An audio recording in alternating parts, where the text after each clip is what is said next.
So here we are. Hello again, Jack. Hello, Bettina. Good to see you again. Good to see you. Merry Christmas already. Merry Christmas. Happy holidays. So today is all about Christmas, and we are heading into this jolly season.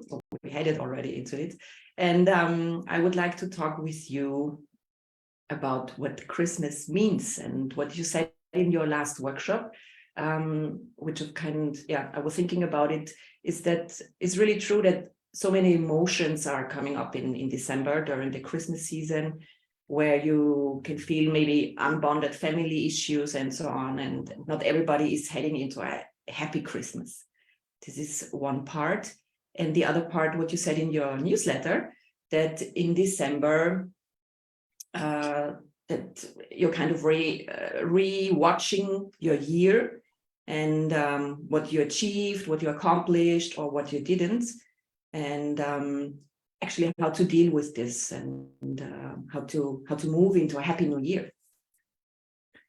Those are the themes for today. So in the last week I heard a Christmas carol, and it was Christmas, the happiest time of the year.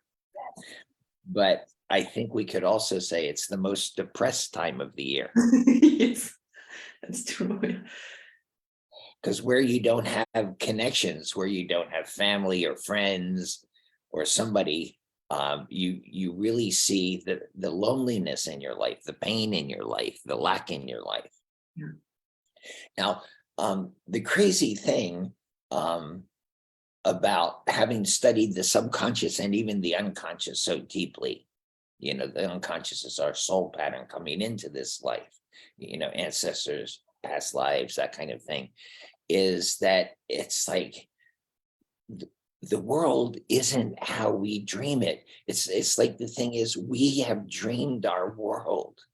Are you having a happy dream? Sometimes. Are you having a fun dream? Yes, right now, yes. Are you having a painful dream, a lonely dream, a sad dream, a dream of desolation? No. It's like, it's your dream. And in studying these things, because, 52 years of this work with thousands, hundreds of thousands of people around the world, it's like there are patterns that we follow. And there is a place where, first of all, our pain is a defense against our joy. Mm-hmm. It's all part of an authority conflict. So we're saying, I'm not going to be happy, Mom, because of you, or Dad, because of you, or you ex-partner, you ashluck, you look what you did to me. Now I'm this way, please. But again, the past is gone. We can have this new beginning if we let go of the past, if we forgive the past. It's a whole new world. Mm-hmm. So it's like this time can be a real crescendo of joy. Now, if you're nowhere near that, then you are called certain things to accept, mm-hmm. certain things to forgive, certain things to let go of, to bring your trust back in, because it's like the mind can only put its faith in one thing. It will either be in love and trust, or it will be in fear. Mm-hmm. And what you put your mind into by the results, what's happening.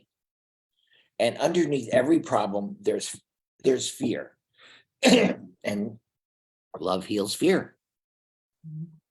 So if you're having a bad time, you can ask yourself, who can I forgive? Mm-hmm. There was something I read in the Course in Miracles this last week about, if you forgive Christ and God, you will give hope to millions of people. You will save millions of people across the world. Mm-hmm. And basically, I just remember my dad at the end of his life, he couldn't get excited about anything. his usual response was whoop-de-doo, you know. So, and it was because he'd been disappointed so many times. Mhm. And that's what people die of. They die of disappointment.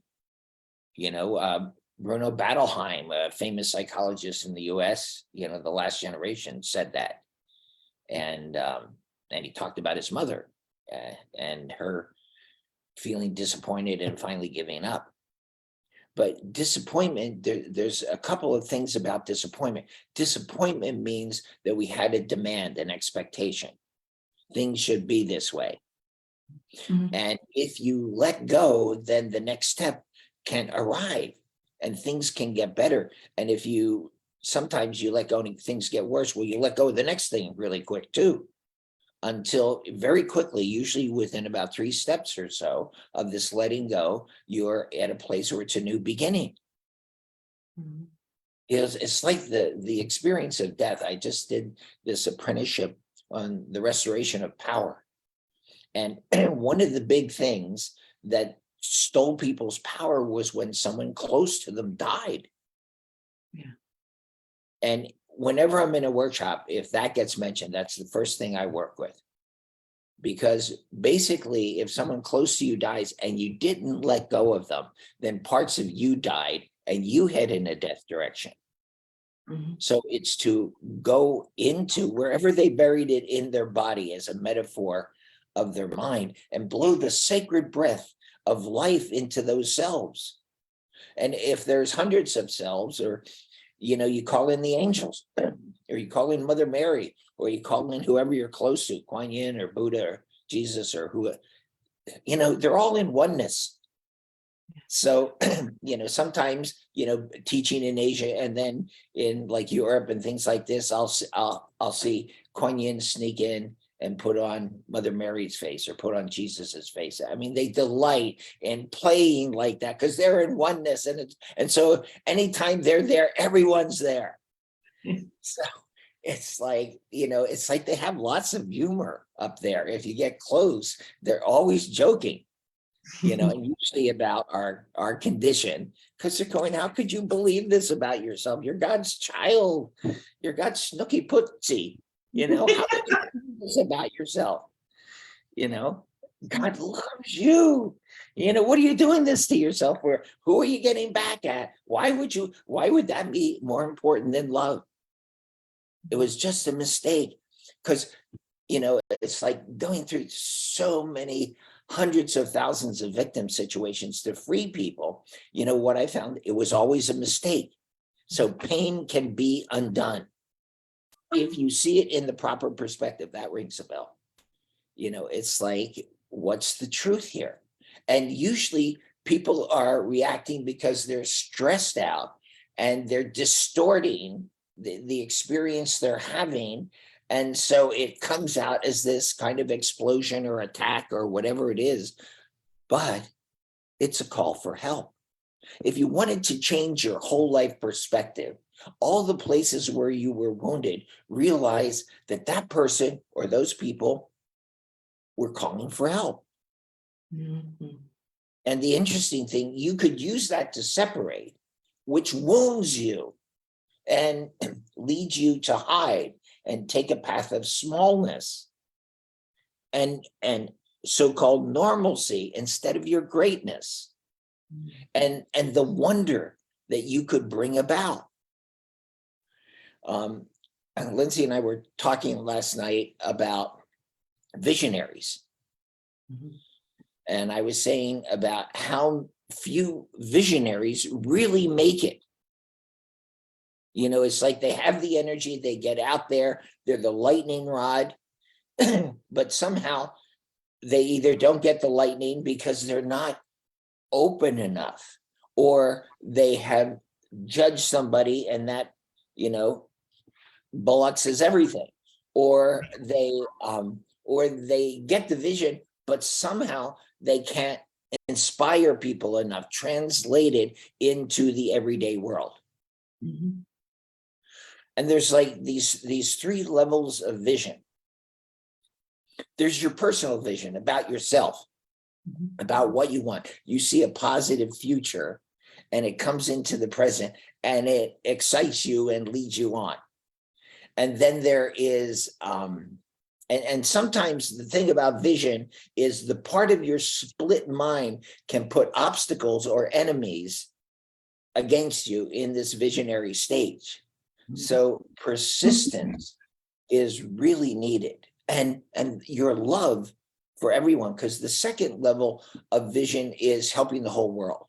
What can you do? What are you called for? What is your purpose to help the world get together, to have more abundance, to have more friendship, to see everyone as part of the family, and happy family. Let me put it that way too, not fighting family. So and so there's that level where you are just you're willing. I think of George Bernanos and one of his book, Diary of a Country Priest. And for me, the whole book was ended in the last thing as the priest dies and has written his obituary. And this is the same thing for a visionary. When I am dead and gone, tell the kingdom of earth that I loved it more than I could say.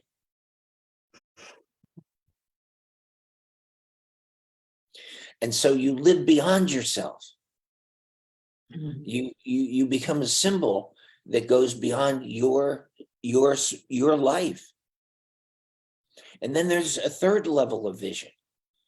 And when you reach this, it's like all of a sudden you have spiritual vision.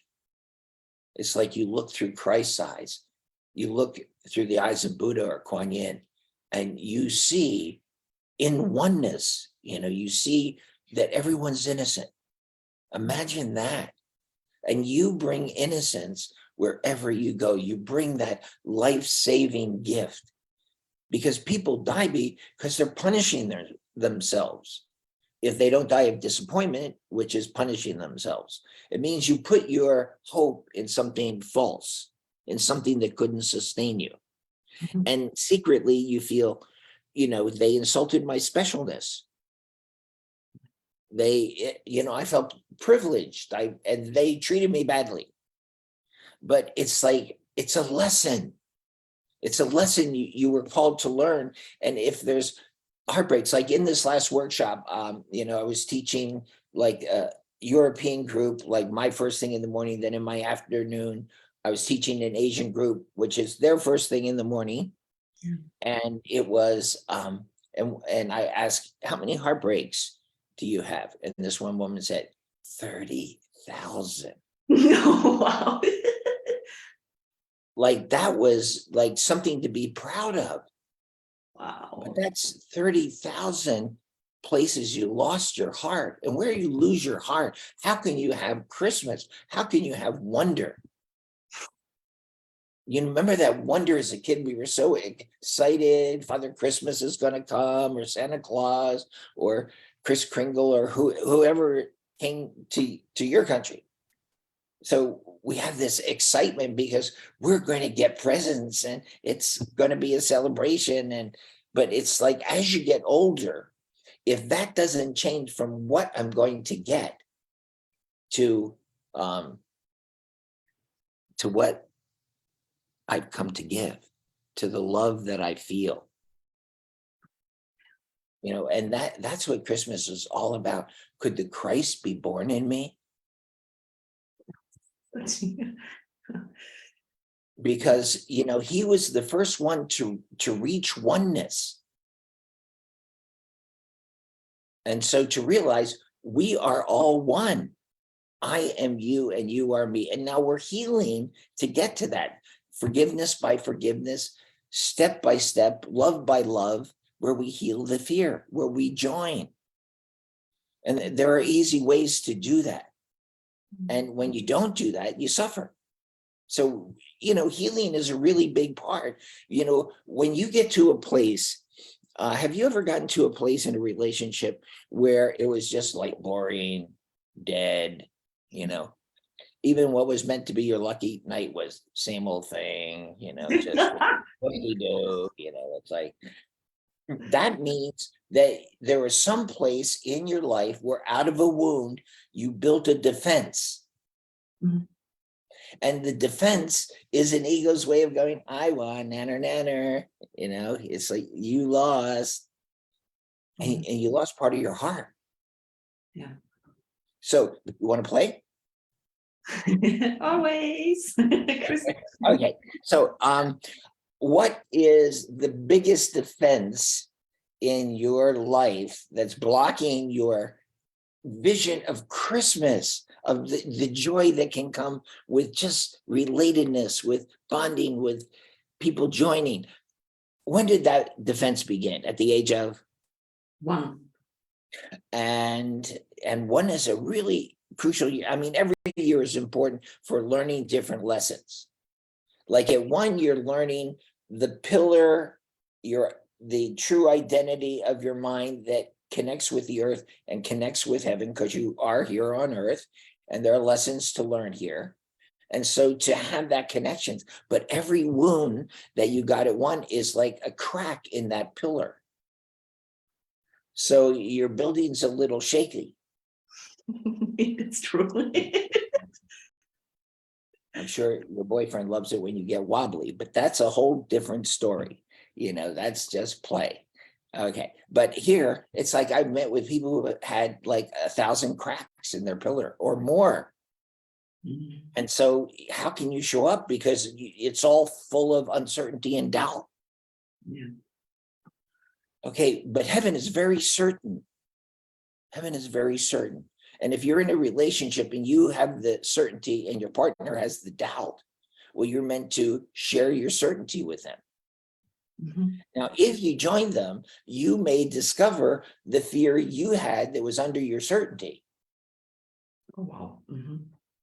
And that's a good thing, because you were compensating for the fear, you know, putting on a smiley face, but you're not receiving the reward. And so if the fear comes up in you, you could bring the love,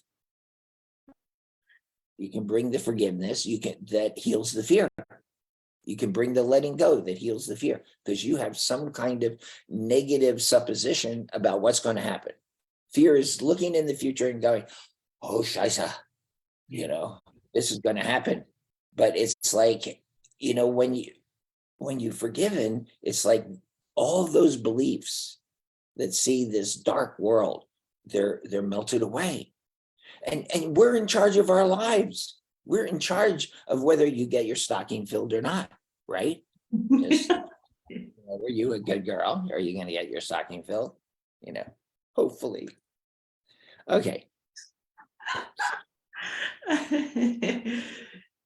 My favorite Christmas card that was sent to me back in the 80s by a fellow therapist.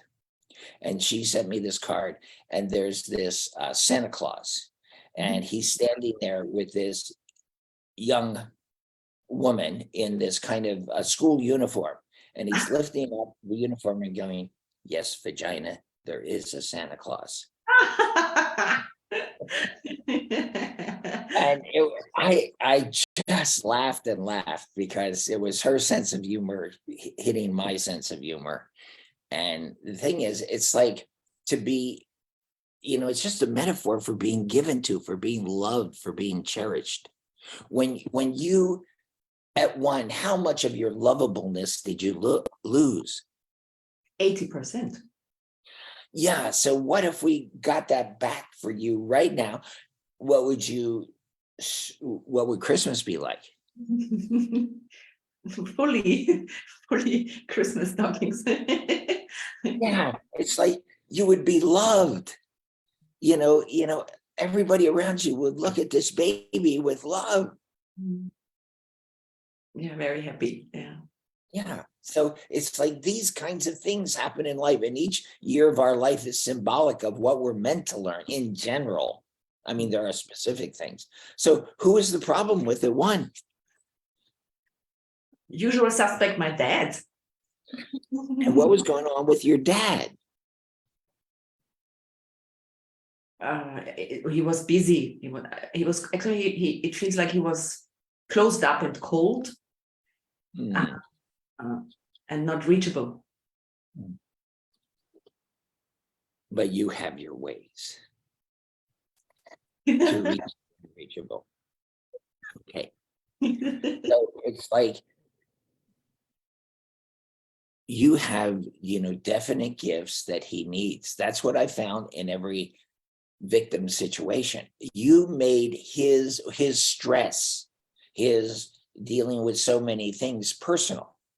What I suggested in my newsletter for this time is that you don't let busyness take the place of relatedness, of partnership. There's so many things to do in this season, prepare and things like this for the kids and stuff like that.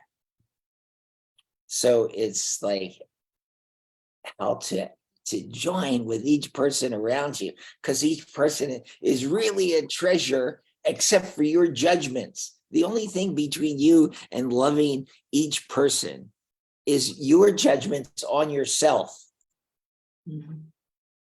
So one of my favorite healing exercises that I learned in A Course in Miracles that can always take off a layer of the problem is to use these words of power.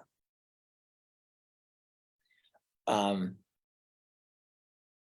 won't condemn myself for this. And each time you say it, it takes a layer of the onion of the problem off. Now, if you say it 7 times with strong intention and nothing changes, it's because you feel you need it. I'm using this problem and nobody can take it away. So there. So. And then that's what's called our bad attitude, our stubbornness. So anyhow, it's like, I won't condemn myself for this, because what we see in the world that's dark and negative is our guilt projected out. So if we heal the thing inside us where we feel guilty, because the truth is you're innocent. I've worked with people who've done terrible things to other people, tortured them, abused children, murdered other people. And they were just a bullet waiting to murder somebody else until I intervened with them and they could let go of the guilt. They could understand what led them to that situation, have some compassion for myself, because the ego says, you want to get rid of this guilt? Well, go murder somebody else. And that's the beginning of a serial killer. And, a person who's seemingly lost, they're not, but they're seemingly lost because no one will fall through God's loving hands. He created us in love, and that's who we remain, no matter how far off the track we get and how lost we get. So here's your papa feeling so lost. Now, what I found about parents, and I was just finishing up a chapter about the way our parents are different. Yes. Actually, those represent conflicts in our subconscious or unconscious mind. And so that means if it's our responsibility, we have the power and the gifts and the wherewithal to heal it. And if you don't think you do, that's what heaven's for. Is to help out with that kind of stuff. So back to 1. Tell me at 1, what did you love about your father? His presence. So if you know what a person's always giving you, that's how they love to be given to. Do they like presents? Do they like things you to look beautiful? Do they, what is it they're always giving to you? Do they do things for you? Yeah, it comes to mind. He was playing the guitar, and I was dancing, and it was like very creative. We had a lot of fun actually together. This was really so light and entertaining. So it's like, pour all that appreciation, that love that you felt, because he's having a dark time. Yeah.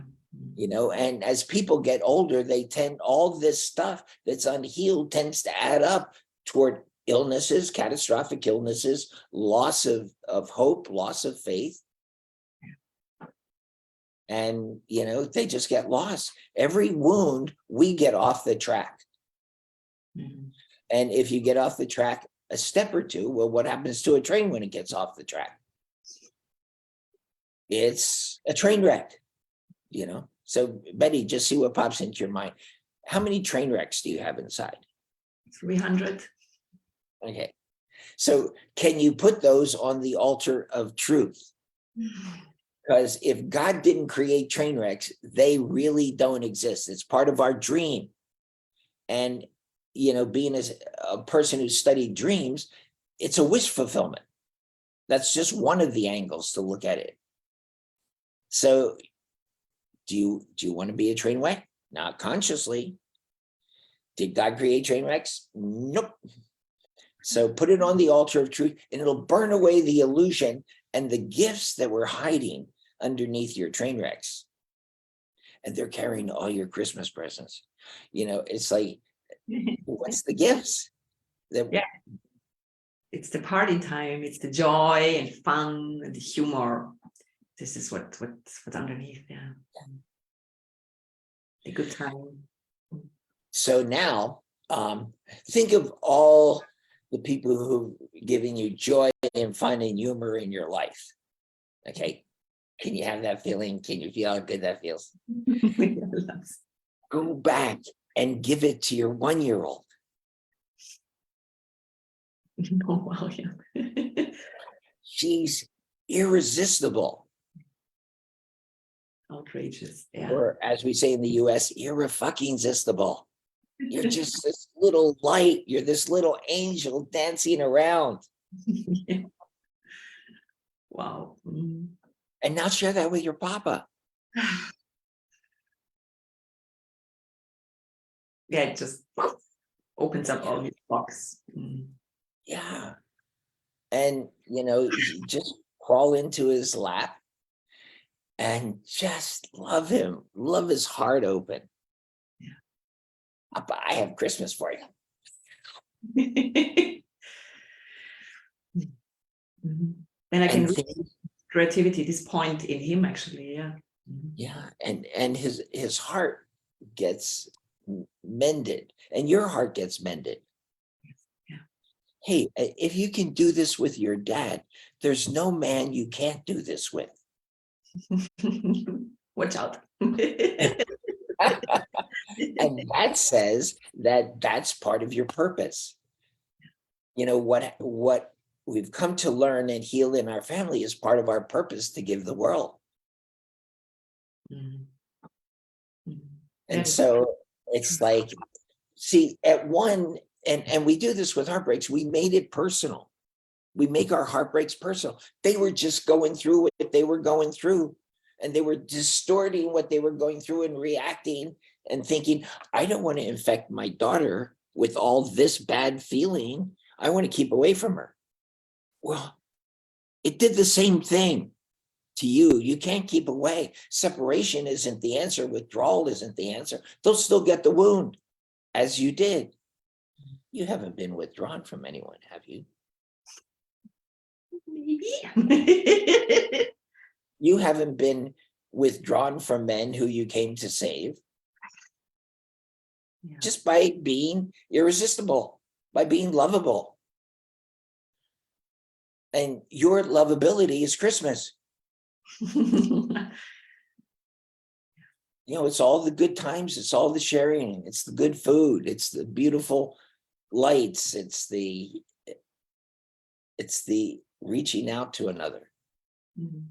And when you do this at one, it becomes part of you. How many cracks did you get in your pillar at one? 3,000.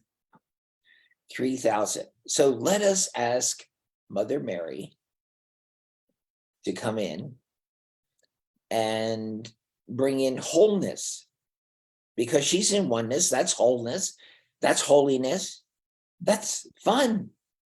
That's delight. That's love. Let her bring that in and connect you up as a light between heaven and earth with her beautiful mind. Divine party. Divine party. Yeah. And how do the angels feel about that?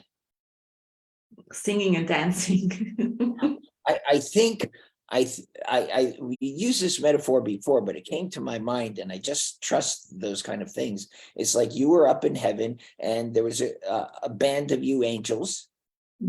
Yeah, they hate to be called a flock, so a band of angels, and they were deciding who was going to come to earth into this place of suffering, and you got the short straw. But they said, don't worry, we'll protect you, we'll love you, we'll support you, we'll bring you anything you need. If you remember, we'll be your divine room service. And you forgot. Yeah. We all forgot.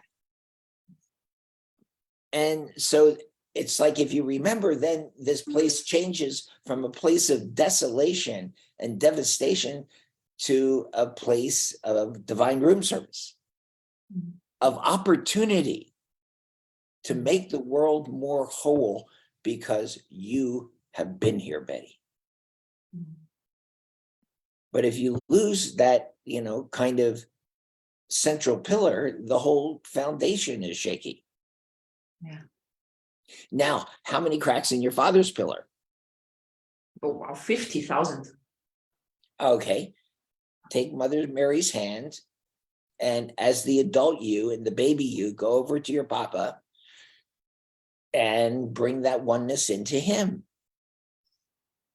So his sense of who he is from ancestral patterns, past life patterns, doesn't matter. From before we even took on bodies, doesn't matter.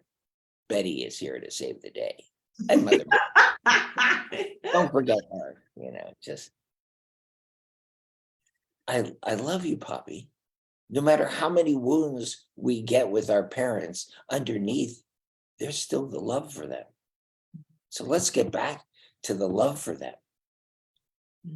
Because this is where Christmas begins. As the Christ is born in you, Betty, you're the Christ child. And you bring that to your family. You bring that light for your brother and your mother and your father, and then the world. But this is where you can have this birth. Now, let's get back to what's happening here. Okay, so all that heartbreak, how heartbroken were you? Devastated. Yeah. Yeah. You felt abandoned, you felt lost. But here's a thing that I found, and I've heard some very dramatic stories about abandonment. But let's do this. Let's imagine that you're back there, and you, from your light, you join your father's light.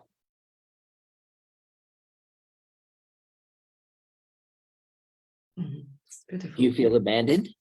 No. And now join him mind to mind and heart to heart also. We're extremely connected.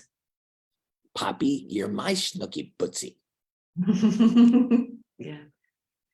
Yeah. Because when you stop giving that, you stop feeling that. Yeah. I mean, we're God's bubala. He can give us anything. We can ask for anything. So it's like, okay, now how big was that defense against all that pain? How big was that defense that you built? Huge stone wall. And have anybody been able to penetrate that stone wall with their love? Of course not. Yeah. So here's the thing where how deceptive the ego is. The ego said it would protect you from pain, right? how many selves did it lock in that defense? 50,000. So you have 50,000 little babies locked in the pain, going, my daddy doesn't love me, nobody must love me. Yeah. Okay. So first of all, you think a stone wall is going to stop Mother Mary with her baby? No, NFW, as we say in the States. She will, you can go with her. She will walk through that stone wall and all the pain will go out through that opening.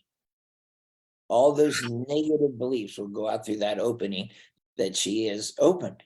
And now there's 50,000 little babies who feel bereft. This is where you call in the angels. They promised, okay, to come in and pick up those babies and love them and play with them and blow bubbles on them, you know. Wow. and and with that divine love and play, those babies will grow up, and they'll grow up to your present age and they'll melt into you. It's like if someone has died and selves have died, you blow the sacred breath of life, bring in the angels or whomever. Kuan Yin has 1,000 arms. She can hold so many in her arms. And where you got imprisoned, where you got locked away, when you got stuck, all of a sudden, you know, you grow up until you get to your present age and you melt in to yourself, reconnecting wires in your heart. Ooh, wonder, love. Your mind expands, and your body, we take out on our body all the conflicts of our mind. And a lot of the stuff, like when you're old, completely forgot, which is, but you could use your intuition, you could use hypnosis, but I found that you can use your intuition to get right back there as fast as you want and change it. Because it was an illusion, and you bring a higher illusion in, which is healing or forgiveness or bonding. And so it's like there's more wholeness. And when there's more wholeness, you just feel more generous, more expansive, more open to receive. And then it feels I can see better now. Yeah. And now it's like we've used the metaphor of the funnel that the divine sisterhood brings to you. You know, it's a golden pink funnel, and you can take anything negative, you know, any attack, any wound, and put it in the funnel, because it recycles it, it transforms it into aspects of truth and peace and gifts and purpose and destiny. Destiny is you get, your presence is the gift, just like your father's was. Now, every time you succeed like this, you know, it's like, you know, your team, your band, your army of angels, you know, it's like they get a little feather, you know. Betty, have your band look like a bunch of supermarket chickens? Yes. Just, you know, now they're going, yeah, our girl, she's a star. Yeah. So, and it's like heaven celebrates, you know, our older brothers and sisters. They want to help us. They want to see us succeed and join them in the awareness of oneness. And that's heaven. Join them in God. Join them. So we remember how we were created. We remember that experience of creation. So now imagine, you know, you could take that big stone wall of defense that held 50,000 babies and put it in the funnel. So it gets recycled. All that energy. Wow. Yeah. Yeah. How's that feel? Freedom, total freedom. Yeah. Now, guess what? Our parents, but everybody around us represents self-concepts in us from other lifetimes, ancestrally, what happens. So you could take your father's prison Mhm. and put it in your funnel. Helps him, helps you. Disappears. And Mhm. all of the selves or babies inside him that got split, and if it was at one for you, it's probably at one for him. How many babies were inside there for him? 50,000 as well. Yeah. So here's your angels going, yes. Another feather.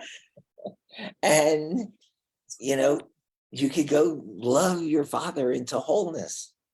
Mhm. What a Christmas gift for you, for your friends, for your family, for your parents, for your siblings. Because this is our movie. Yeah. And that's a big thing. And I found that as I began working in the unconscious. It's like, this is our show, coming from our beliefs, our values, our desires. And it's always being played out in front of us. And if we're willing to take that power, instead of the guilt that has us locked in, you find the guilt is an illusion.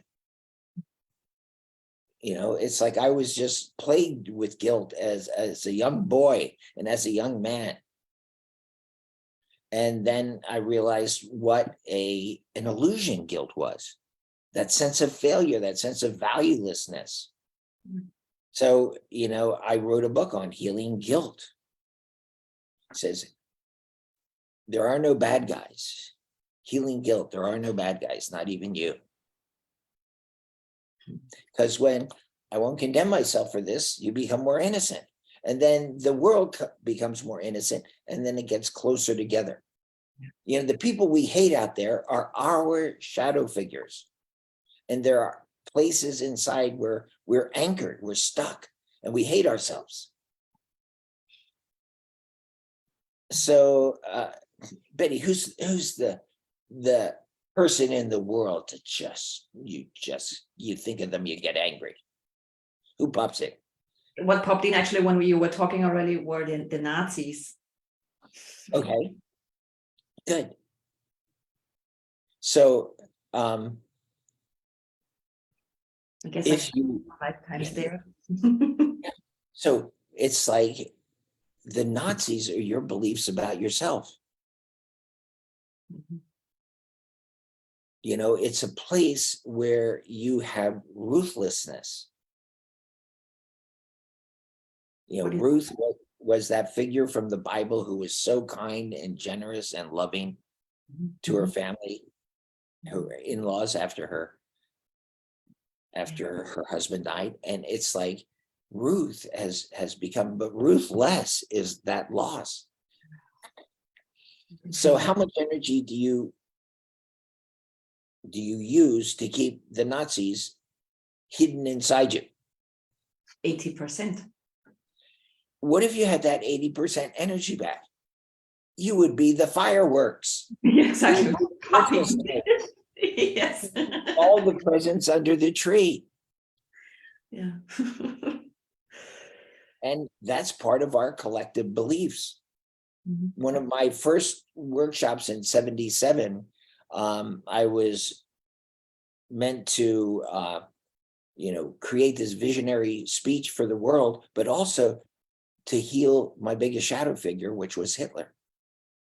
Now, I was the nicest, smoothest, gentlest guy that I knew, That I knew.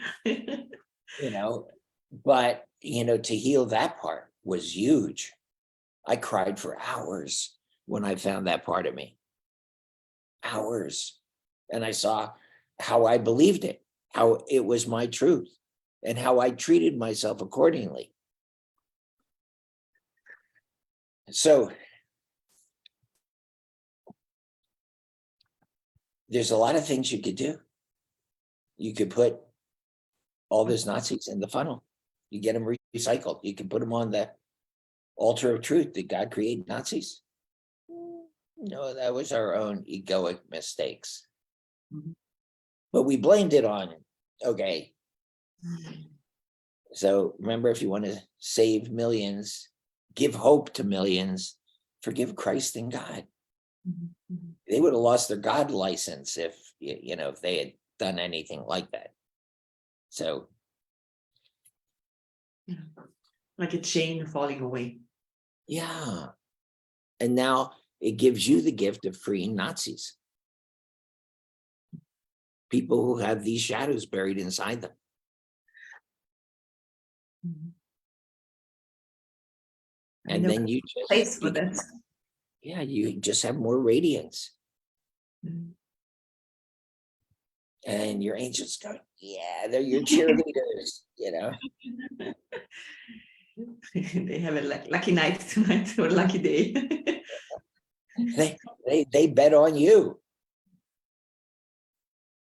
Mhm. And now you're succeeding, and they're always there to help if you want them there. And now at one, ask Mother Mary to bring in holy family bonding. In everyone's mind, and you can share this pillar with everyone in your family, this beautiful light, this luminous light that you are. That's how we were created. God as light created us as light. The rest was stuff we put on.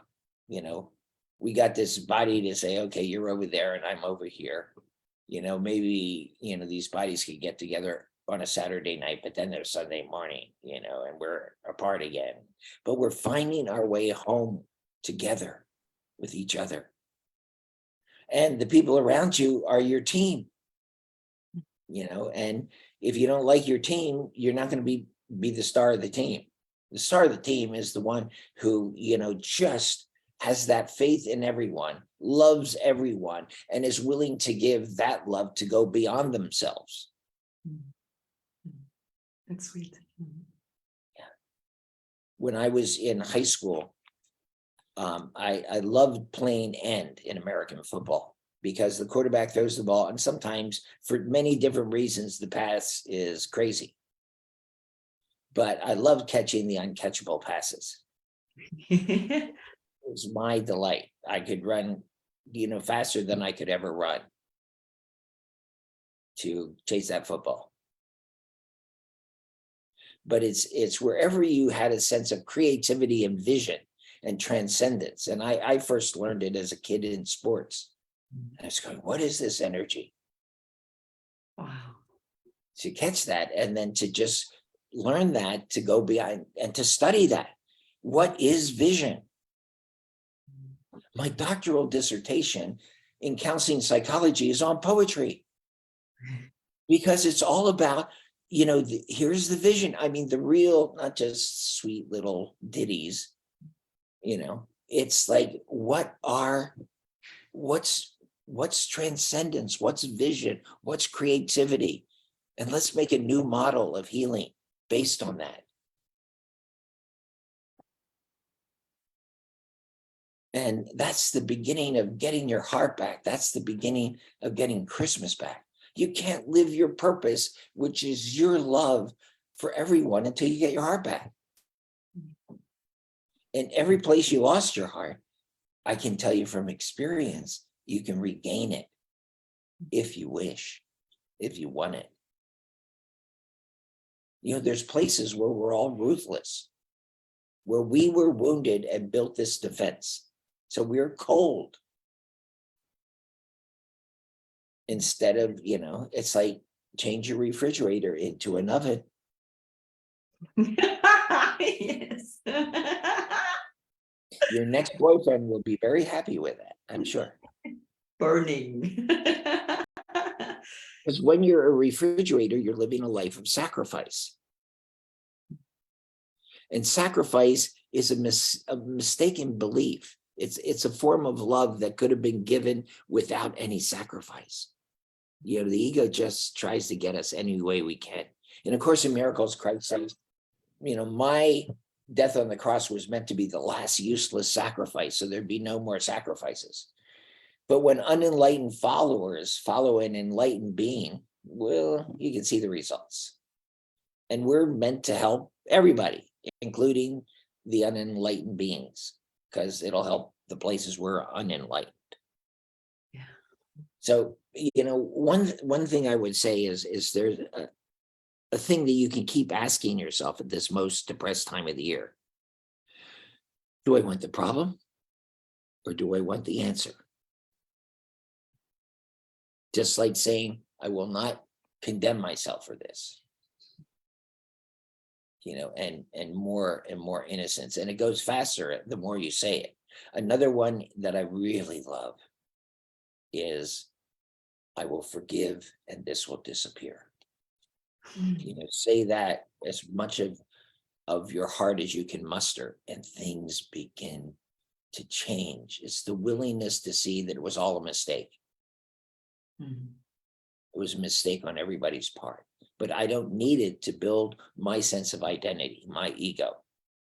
And as my ego melts away, there's less of me, you know, me calling for specialness and attention, and more of heaven, more of my desire to help each person and to love each person.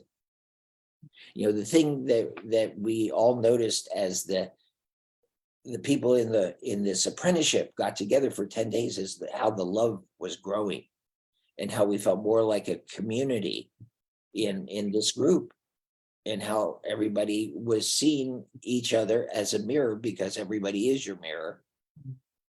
And people just got closer, and we had more fun, and we told more jokes, and we just had more play together. And then when we were that relaxed, you know, bang, the big healing would come in, the big exercise, the big understanding. Mhm. Mhm. Oh, wow. And confidence came back. Power is confidence, you know. Yeah. Power is not domination, that's fear. Mhm. And if you dominate somebody, if you put, you know, you keep them in your prison, well, guess what? You're the prison guard. You'll spend almost as much time in prison as they are. But it's just your insecurity. God is power, created us as power. God is light. I mean, if you see some of the pictures of the galaxies and the universes, the beautiful colors, the magnificent shapes, how many stars there are. You know, it's just magnificent. And we're one with that. But I guess we have a long ways to go for us to realize it. But each step we take, we're happier. So when my son, at a very early age, he's very precocious, discovered there wasn't a Santa Claus. He was like 5 or 6, you know, geez. And the first thing he wanted to do, he goes, Mom, Dad, can I help be Santa Claus this year for Jemmy, our daughter? Oh. You know, and so we welcome him into being Santa Claus. Ah, sweet. Yeah. And, you know, he has that vision that he wants to give the world. Yeah. My grandfather was Santa Claus in our little town of Bristol for 34 years. Ah. Yeah, it's a good lineage. So thank you for being Santa Claus for all of us tonight. And yes, Merry Christmas, Happy Holidays. And I just wanted to mention, as we spoke before, that the next workshop coming up with you is the Mastery Program in January, 10 days, where we can totally be with you, being Santa Claus for the new year. It's for those who graduated from this 100-day healing program that we have, which is kind of like a bachelor's degree in yourself. Mhm. And once you've done that, then you go into, let's go to the cutting edge of learning and healing. And so there'll be, the mastery people, the advanced mastery people, the elite mastery people, and it's just cutting edge. It's that vision, how to make it better for the world and how to get to higher consciousness, to mastery, to Mhm. being a super sensitive who succeeded, Wow. Mhm. being someone who restores what was lost in the world of the light and our ancient gifts, and then to be the one who brings unity, then the one who becomes a restorer, and then the one who can bring heaven to earth. Mhm. So it's just about loving and healing and having fun and play and stuff like that. Lots of playing. Yeah. Thank you, Chuck. Thank you so much. Thank you, buddy. Happy holiday with your family. Lots of Thank you. presents. Yes, my daughter comes in today and my son's picking her up because I have sessions, and then the whole family will be together, and that's our joy. Yes. Enjoy. Thank you for being Love with you. us. I love you. And I see you in January. Yes. Thank you, Chuck. Okay. See you. Ciao, Okay. ciao.